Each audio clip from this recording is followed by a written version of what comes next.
Chers téléspectateurs, nous voilà lancés sur le dernier épisode de la mini-série Inspire. Après avoir entendu les étudiants de Sciences Po nous parler de leur méthodologie d'analyse de marché et des mutations observées dans les écosystèmes du café, du cannabis et du bassin minier, place à leurs recommandations événementielles adaptées aux enjeux. Je te souhaite un bon épisode!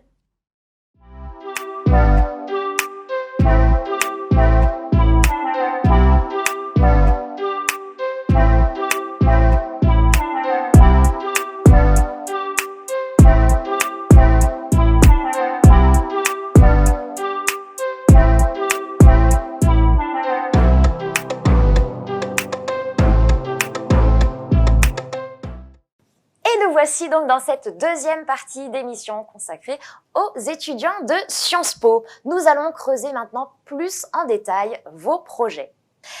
Camille et Bérénice, pour le bassin minier, vous nous disiez tout à l'heure que votre volonté est de fédérer les acteurs du territoire via votre projet. Comment est-ce que vous avez réfléchi cet événement et quelles ont été vos inspirations ?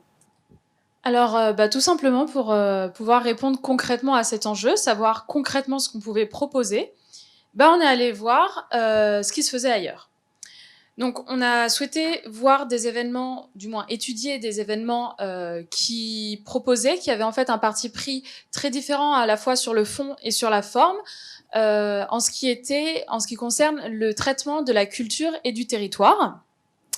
Donc, on a choisi d'étudier le Festival interceltique de Lorient, qui a lieu en été, le voyage à Nantes, qui a lieu en fait toute l'année, mais il y a vraiment une grosse animation en été. Et le troisième événement que nous avons choisi d'étudier, c'est l'arène de la transition écologique à Rotterdam.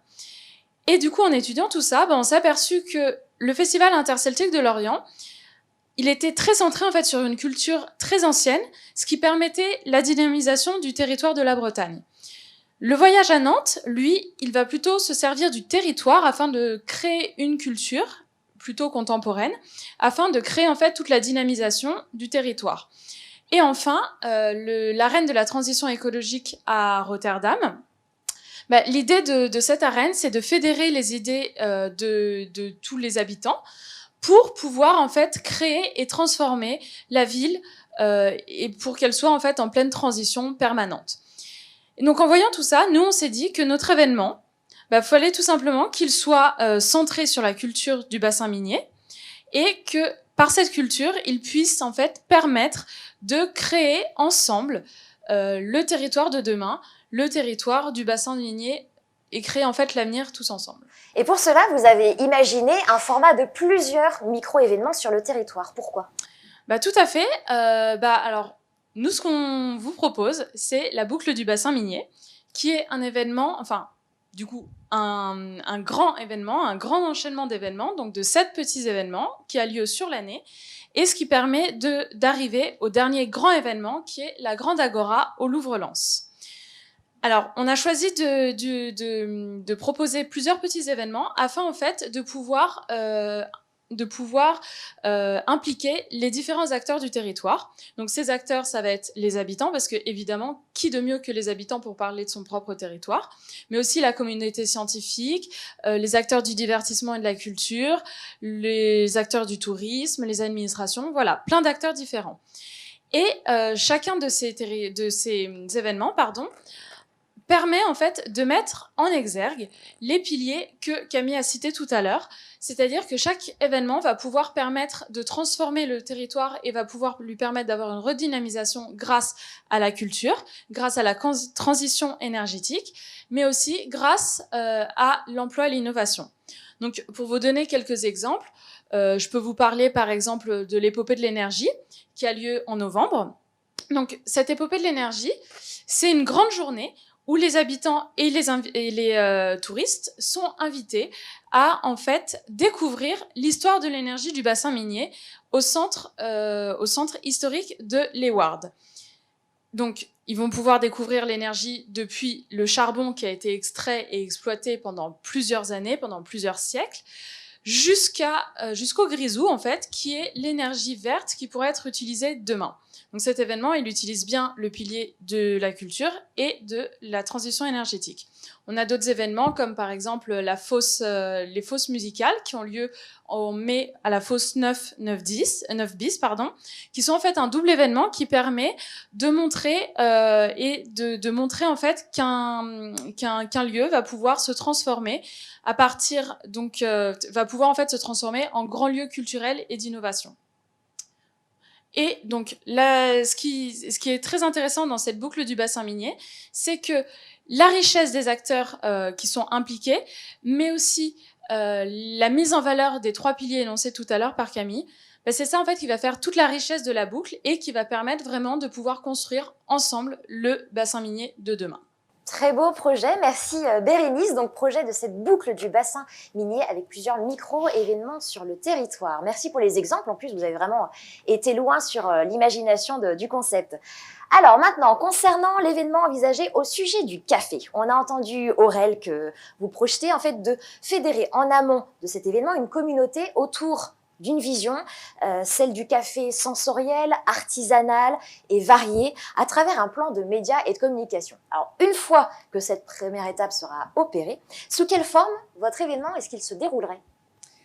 Alors, notre événement prendrait la forme d'une promenade sur les quais de Seine, donc à Paris. Et donc, pourquoi ce lieu ? Eh bien, pour nous, on s'est rendu compte qu'en fait, c'était vraiment un lieu de détente, de plaisir et de partage. Et donc, en fait, ce serait un événement qui retracerait en fait tout le parcours de fabrication du café. Donc, on aurait une zone d'extraction, donc tout ce qui est en lien avec la culture des cafés. On aurait également une zone de production, donc tout ce qui est en lien avec la production du café. On aurait aussi une zone de distribution, donc qui va nous expliquer tous les différents points de distribution, tous les différents points de vente du café. Et enfin, on aurait une zone donc post-dégustation du café. Donc, dans cette zone, on va pouvoir explorer tous les différents usages qu'on peut faire du café une fois consommé, comme par exemple dans le bricolage, dans le jardinage, aussi les DIY beauté. Et donc voilà, et en fait, au-delà de ce circuit global, on aurait également différents parcours qu'on pourrait proposer aux visiteurs en fonction de leur motivation et de leurs aspirations, parce qu'on comprend bien que chaque visiteur est unique. Et donc par exemple, si vous êtes un visiteur qui est vraiment en quête d'information, vous voulez vraiment enrichir votre culture générale, on pourrait vous proposer le parcours découverte, dans lequel vous pourrez par exemple traverser une serre de café si vous n'en avez jamais vu. Si vous êtes un visiteur qui est plutôt, un visiteur qui veut vraiment être dans l'opérationnel, si vous voulez vraiment être un acteur de l'événement, on pourrait vous proposer le parcours création. Vous pourrez par exemple assister à des ateliers de design thinking. Si vous êtes plutôt un visiteur qui souhaite simplement prendre plaisir, de goûter différents cafés, explorer plutôt les plaisirs gustatifs, on pourrait vous proposer un parcours dégustation. Et juste, je me pose la question des enfants dans tout ça, parce que certes, le café, c'est un produit qui s'adresse aux adultes, mais il fait vraiment partie de la vie familiale. Donc, qu'est-ce qu'il en est des parents qui viendraient avec leurs enfants sur ce parcours du café ? Oui, eh bien déjà, qu'est-ce qu'un passionné finalement ? Parce qu'un passionné, ça peut être vous, ça peut être moi, ça peut être une personne plus âgée, une personne plus jeune. Et donc en fait, nous, dans notre idée de cette promenade sur les quais de Seine, en fait, bien sûr, on sous-entendait qu'un visiteur pouvait vraiment venir avec sa famille, et donc ça inclut aussi les enfants, d'autant plus que le café, en fait, il y a vraiment une dimension très sociale, très conviviale. Donc bien sûr, les enfants sont la bienvenue.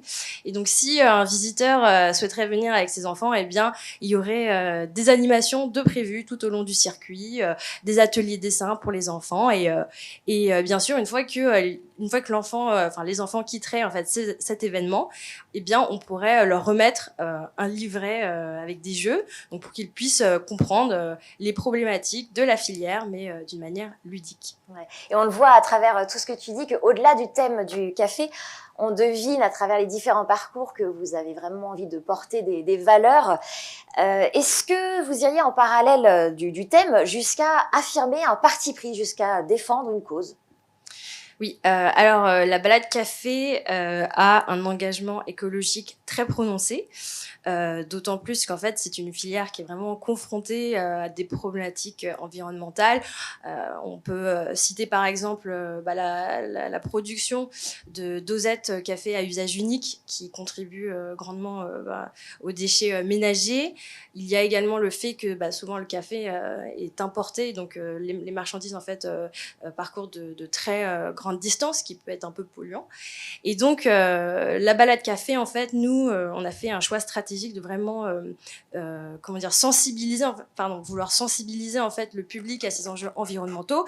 Et c'est la raison pour laquelle, d'un point de vue stratégique, on aimerait bien utiliser des matériaux éco-responsables pour ensuite faciliter le recyclage une fois l'événement terminé.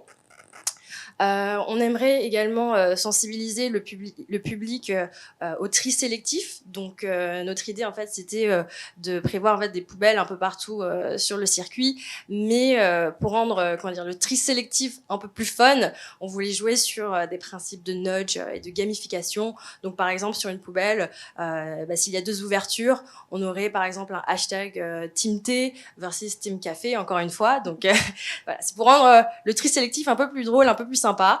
Et enfin, il faut savoir que les exposants en fait auraient été sélectionnés sur la base d'un cahier des charges très sensible en fait aux enjeux écologiques, puisqu'on veut vraiment promouvoir des acteurs qui essaient vraiment de faire des efforts vraiment dans cette perspective-là, et pas seulement faire par exemple du greenwashing. Parfait, merci pour cette belle présentation du projet de la balade café. Maintenant, concernant le groupe qui a travaillé au sujet de l'industrie du cannabis, alors nous avons commencé à découvrir en fin de première partie les ambitions, enfin le Ambition Cannes, c'est bien ça? Donc il serait en fait une activation continue de la communauté professionnelle du cannabis dans un prisme médical. Colin, Elena, vous proposez de créer une organisation globale dotée de plusieurs entités au service de votre projet pour le développement du cannabis. Pourquoi est-ce que vous n'auriez pas tout simplement décidé de regrouper les actions sous une seule marque, sous un seul chapeau, afin de faciliter votre travail de notoriété dans un premier temps?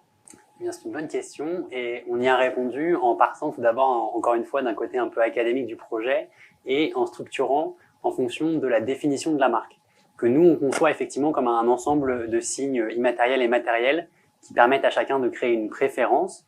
Et à cela s'ajoute un constat qu'on a fait qui était celui d'une communauté finalement du cannabis global au sein de laquelle plutôt vivent de nombreuses sous-communautés, ne serait-ce par exemple que la distinction entre les professionnels et les particuliers.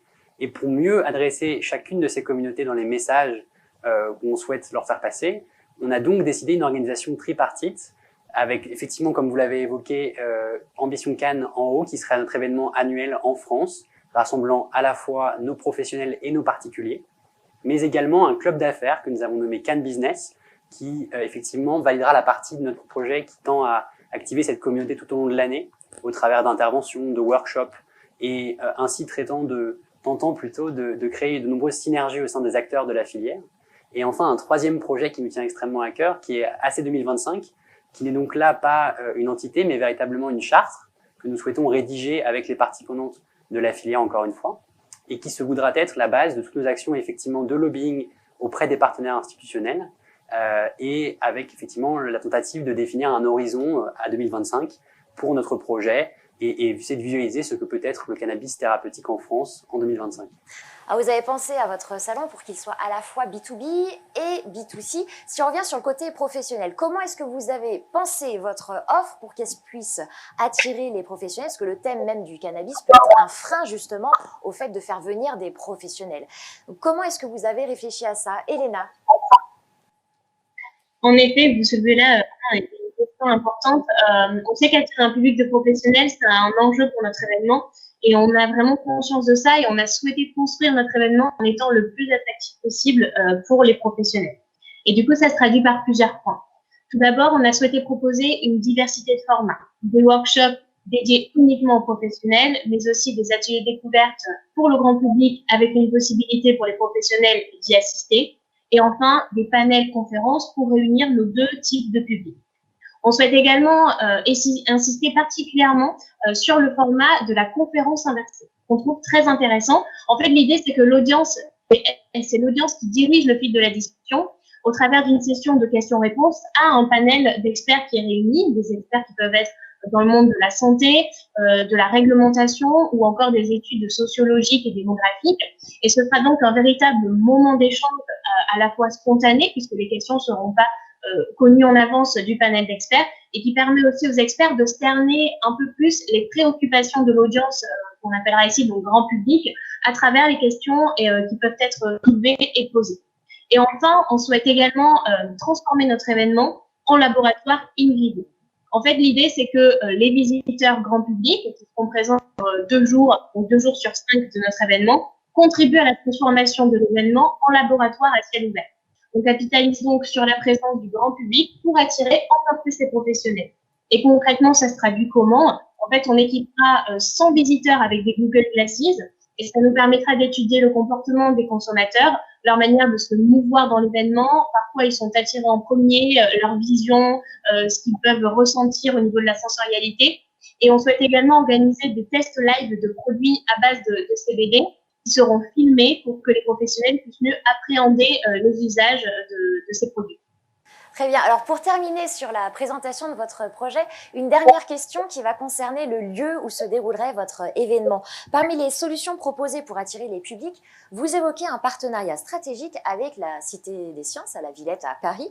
Quel est votre raisonnement derrière ce choix d'un acteur culturel bien connu? Alors, notre raisonnement, il est parti un peu de l'évidence de ce partenariat parce que la Cité des Sciences fait extrêmement sens pour 3 points. Le premier, il est un peu d'ordre symbolique, c'est-à-dire que la Cité des Sciences est connue et reconnue par le grand public comme un centre d'innovation et on pense véritablement que ça nous permettra d'asseoir notre action d'influence et d'éducation auprès de tous les publics et cela aussi auprès des publics professionnels. Une deuxième raison, c'est celle des infrastructures. Alors pour clarifier effectivement notre événement, la partie essentiellement grand public d'Ambition Cannes se tiendrait sur le parc de Vincennes, mais effectivement l'ensemble des événements de Cannes Business auraient lieu à la Cité des Sciences pour la simple et bonne raison que c'est un espace extrêmement vaste et modulaire dans lequel on pourrait installer nos publics professionnels tout au long de l'année au chaud et ainsi dispenser tous nos événements, les workshops, les interventions. Enfin, c'est aussi un espace qui est densément peuplé d'experts, comme on les considère. C'est une quantité de ressources humaines, de personnes qui ont une expérience extensive dans l'éducation, la vulgarisation des faits scientifiques auprès du public. Et on pense qu'aujourd'hui, c'est un élément clé de succès de notre projet. Colin termine ici l'explication du lieu retenu en insistant sur le choix de celui-ci à ne pas faire simplement sur la base de considérations d'espace et de technique, mais aussi de valeurs véhiculées par le lieu, de symboles, de contenus apportés même, afin de créer une cohérence globale utile à l'événement et à la communauté servie. Merci beaucoup. Alors maintenant qu'on a découvert tout votre projet sur l'industrie du cannabis, est-ce que Jeanne, tu veux réagir sur ce projet? Qu'est-ce que tu en penses? Qu'est-ce que ça t'inspire? Pour rebondir sur ce que tu viens d'évoquer, effectivement, le switch du projet, ça va être dans la culturation des différents parties prenantes et même publics aux bienfaits, en tout cas et la certification en fait de votre développement et du produit en lui-même. Donc toute cette angle pédagogique et de légitimisation de votre discours. Donc j'ai compris que vous êtes adossé à des experts, à des institutions renommées et que vous voulez faire des événements, des événements professionnels et grand public pour acculturer. Quel est d'un point de vue plus stratégique, business, quel est derrière ça, bien entendu,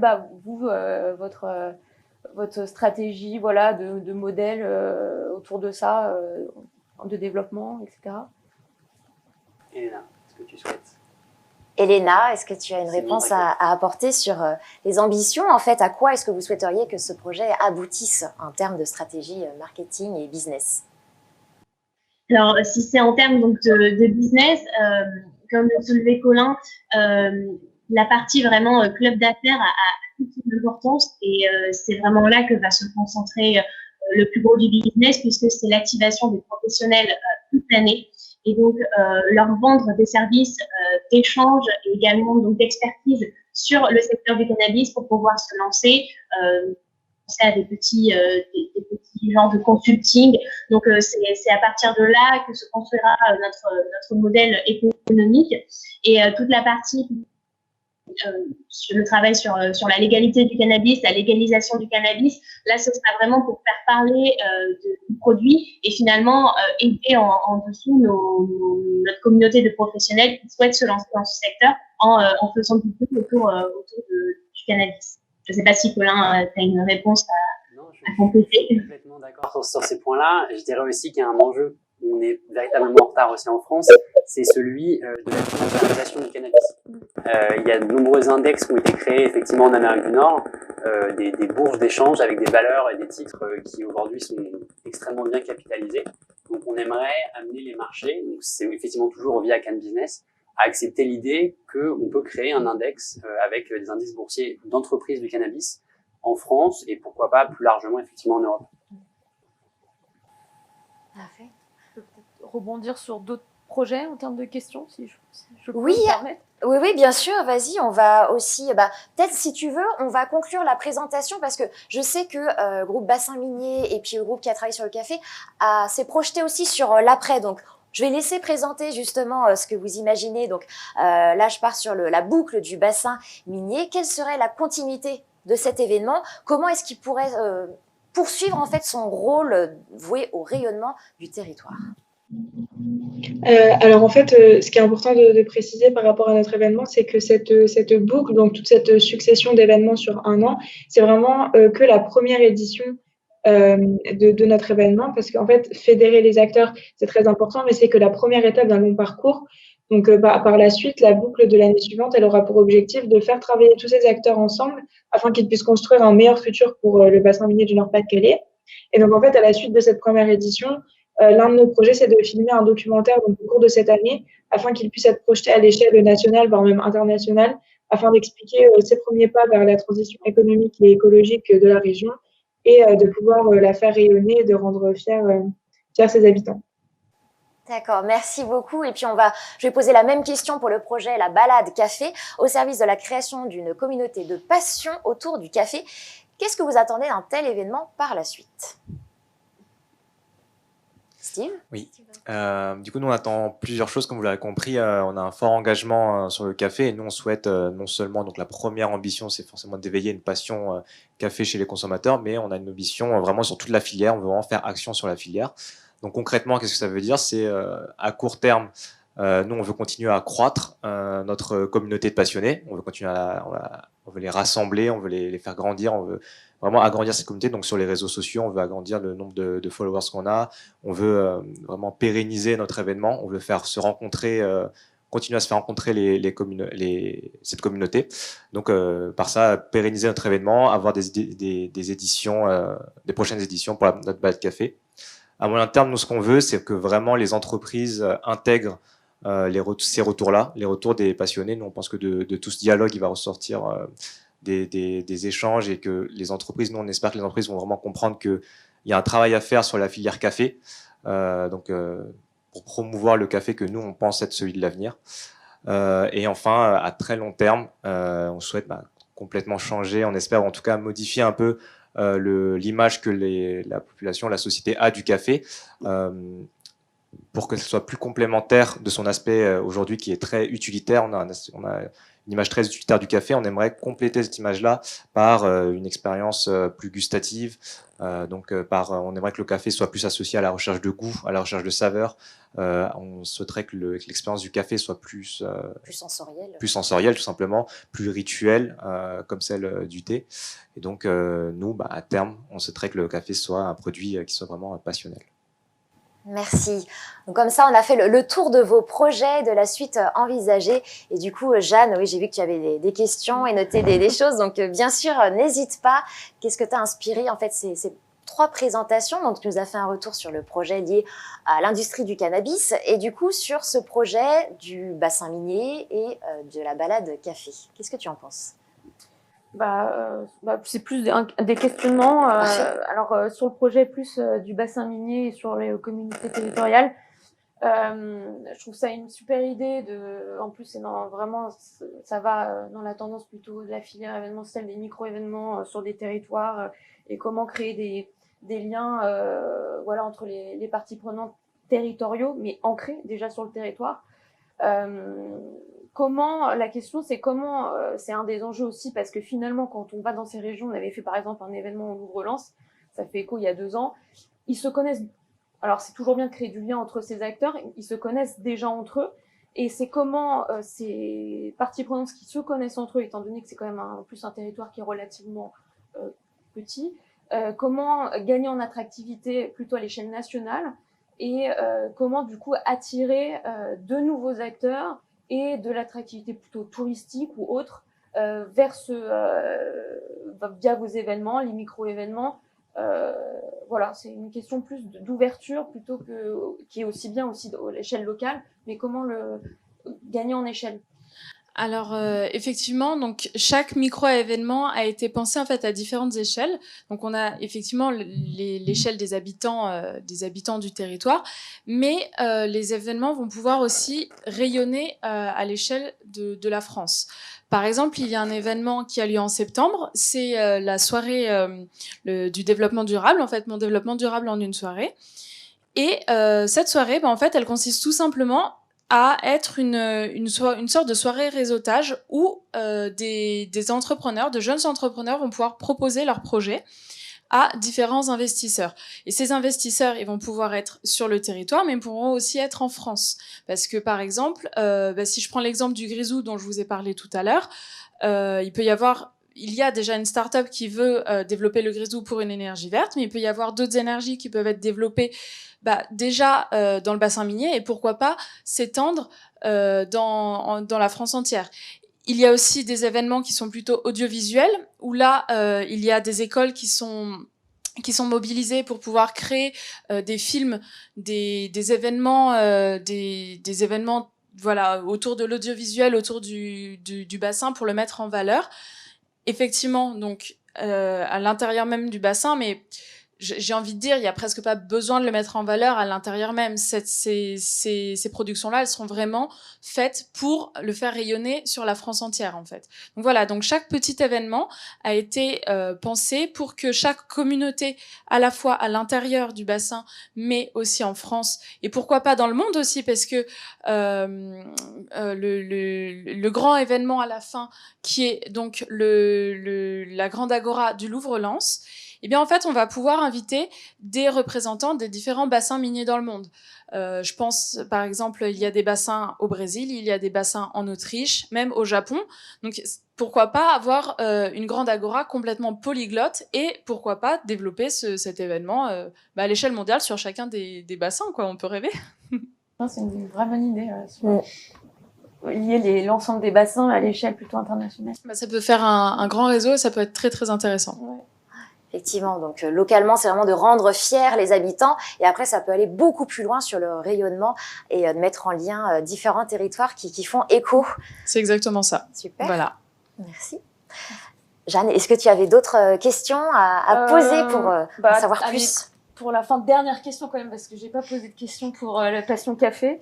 Je synthétise votre projet Passion Café. Alors, j'ai trouvé que c'était hyper intéressant le côté vraiment transparence de la chaîne de production, de la chaîne de A à Z et créer un événement autour de ça qui est en lien notamment avec tout ce sujet de transition écologique, d'économie circulaire, etc. autour de cette production qui est. Et on en voit d'ailleurs un des projets là au French Wine Booster Incubateur auquel je travaille. On a une start-up qui recycle le marc de café pour en faire du mobilier, par exemple. C'est typiquement ça illustre un petit peu votre projet concret. Il y a des start-up qui œuvrent dans ça. La question pour votre projet est plus sur l'aspect communauté.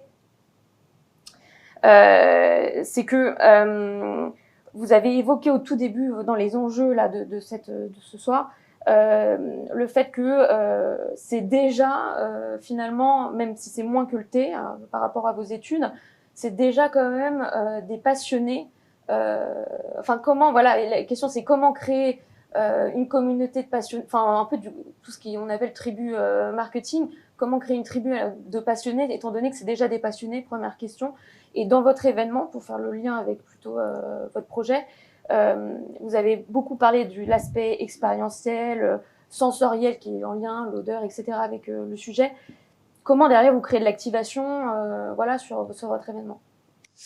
Ben nous, en fait, effectivement, en fait, c'est un produit qui est déjà largement consommé. Mais en fait, nous, on différencie ça de la passion. Pour nous, il y a effectivement beaucoup de gens qui consomment du café, mais ils prennent pas vraiment de recul sur le café. Donc, c'est un café parfois qui est un café prétexte. Donc, par exemple, en entreprise, on va prendre un café avec quelqu'un, mais en fait, on ne pense pas vraiment à son café, on pense à autre chose. Donc, nous, on veut vraiment revenir sur, encore une fois, l'expérience du café. Et pour nous, en fait, il n'y a pas assez encore il faut donner des raisons en fait aux passionnés d'être passionnés. Donc aujourd'hui, donc par exemple, aujourd'hui qu'on consomme un café, qui soit en entreprise, qui soit au restaurant, qui soit chez soi, on le différencie pas vraiment, à part qu'on dit bah c'est un bon café, c'est un mauvais café. Mais donc nous, on veut vraiment redonner des raisons aux passionnés pour vraiment parler de leurs produits, avoir des préférences dans leurs produits, car aujourd'hui, bah, on dit bah moi j'aime bien le café, moi j'aime pas le café, ce café il est bon, il est pas bon. Donc pour nous, il manque quand même des raisons. Donc on prend encore une fois l'exemple du thé. Par exemple, pour le thé, on a une saisonnalité du thé, on a les thés de Noël, on a des thés qui reviennent, des thés qui sont plus on a des préférences de thé, on a vraiment une expertise qui se développe autour de ça. Qui ont plein de vertus aussi. Qui ont plein de vertus, exactement. Et pour le café, pour nous, c'est un peu trop binaire. Il n'y a pas encore assez vraiment de raisons pour que les gens développent vraiment une expertise autour de ça et vraiment défendent leurs produits. Et par la suite, l'action, oui, et l'autre issue, en fait, ça se recoupe avec ce qu'on disait sur la chaîne de valeur, c'est que aujourd'hui, c'est assez opaque pour beaucoup de gens, la production du café. Et en fait, il y a beaucoup de modes de torréfaction différentes. Par exemple, il y a des modes de torréfaction qu'on redécouvre aussi, par exemple, à travers... On fait manger des graines de café à des animaux qui fermentent dans leurs organismes, et ensuite on reprend les excréments, et ensuite c'est un processus qui dure des mois, et à la fin on a un café qui est vraiment particulier, qui est vraiment spécial. Ça par exemple, c'est quelque chose qu'on veut faire découvrir aux gens, et pour nous ça se fait au début par le bouche à oreille, mais du coup ça serait des passionnés qui diront moi je connais ce café là, tiens, t'en as entendu parler, il a un goût vraiment spécial, il a ce goût-là. Et on pourra vraiment dire, voilà, moi j'aime ce café, moi je n'aime pas ce café, et dépasser un peu cette limite de bon café, pas bon café, j'aime pas café. D'accord. Voilà. Ça te paraît clair, Jeanne? Mais du coup, pour juste préciser, Oui. en fait, vous voulez plutôt faire découvrir le café à des non-passionnés, ou plutôt créer du lien entre passionnés? Parce que du coup, et de fait, créer du lien, enfin, acculturer les gens des passionnés, ok, mais en fait, finalement, ils sont déjà passionnés. Comment créer du lien entre passionnés? C'est un peu, si je compare à la communauté, par exemple, des voyageurs, finalement, ils ont moins une volonté de monter en expertise sur des partenaires, des voyages, etc., mais plus créer du lien entre eux. Donc, d'où l'émergence de tous les micro-réseaux sociaux autour des voyageurs. Comment vous voyez, si vous voyez un peu la question? Sur le plan un peu stratégique, nous ce qu'on veut c'est apporter du coup plus de granularité au secteur du café. Donc c'est ce que je disais, donc populariser plus de variétés, populariser plus de saveurs, de goûts, etc. pour qu'il y ait plus des micros, en fait justement segmenter cette grande communauté du café en plus petites communautés qui ont des préférences par-ci et là. Et l'autre point que nous on voulait, après ça on rentrera plus dans l'opérationnel, mais on voulait les fédérer autour d'une dualité avec le thé par exemple. Donc là on rentre vraiment dans l'événement. C'est pour ça que l'événement c'est un moyen pour nous d'engager les consommateurs du café, parce qu'en fait c'est leur faire découvrir, leur faire redécouvrir le café. D'accord. Ouais, c'est une vraie portée pédagogique. Exactement. Ouais. Ok. Est-ce que tu avais d'autres questions, ou est-ce que vous-même vous avez des questions à poser à Jeanne? Poursuivre. En tout cas, c'est des projets rondement menés, bien réfléchis, et c'est vrai, même sur la suite à donner, etc., sur toute cette méthodologie qu'on a vue au départ pour identifier son offre et puis savoir comment la monter pour être le plus pertinent et voir le développement par la suite. En tout cas, merci beaucoup, Jeanne Chauffé, d'avoir été avec nous pour cette séquence avec les étudiants de Sciences Po Paris. Je remercie nos étudiants. Donc, nous avions Aurel Atangana, nous avions Steve Lam, nous avions Bérénice Agoncé. Merci Bérénice d'ailleurs, qui a été la coordinatrice au nom de vous tous pour préparer cette émission. Et puis donc Colin Vieillard, Merci aussi. Et à distance, je n'oublie pas Elena Zias et Camille Hulker qui étaient avec nous. Merci pour vos interventions. Merci de vous être connectés. Il faut savoir que vous êtes sur des horaires très décalés vis-à-vis de nous parce que vous n'êtes pas forcément en France. Donc merci et bravo d'avoir tenu l'horaire. C'est donc la fin de cette première émission de l'Innovatoire, source d'inspiration de l'événement. Aujourd'hui, donc avec les étudiants de 3 grandes écoles, Nsama Olivier de Serres, EFAP et Sciences Po Paris. Merci à tous les étudiants et leurs référents pédagogiques. Merci à Anthony Fauré, Laetitia Sampaio-Portella et Marie Dehaye. Merci aux membres du comité éditorial de l'Innovatoire présent et à l'équipe du LivePoint pour la captation, à Candice Poyer pour son accueil. Et puis, merci beaucoup aux équipes et aussi de Key4Events qui vont participer au montage de cette émission qu'on a hâte de regarder nous aussi. Et surtout, merci à toi, chers téléspectateurs, d'avoir suivi ces 8 épisodes qui, nous l'espérons, t'auront plu sur le fond comme sur la forme. Il est temps de nous quitter. Ce fut un plaisir pour moi de t'accompagner dans cette mini-série. J'espère que tout cela t'aura donné envie de lire, de suivre et t'impliquer dans la prospective événementielle avec l'Innovatoire. À très bientôt pour explorer de nouveaux horizons. Merci beaucoup, bonne soirée et à bientôt.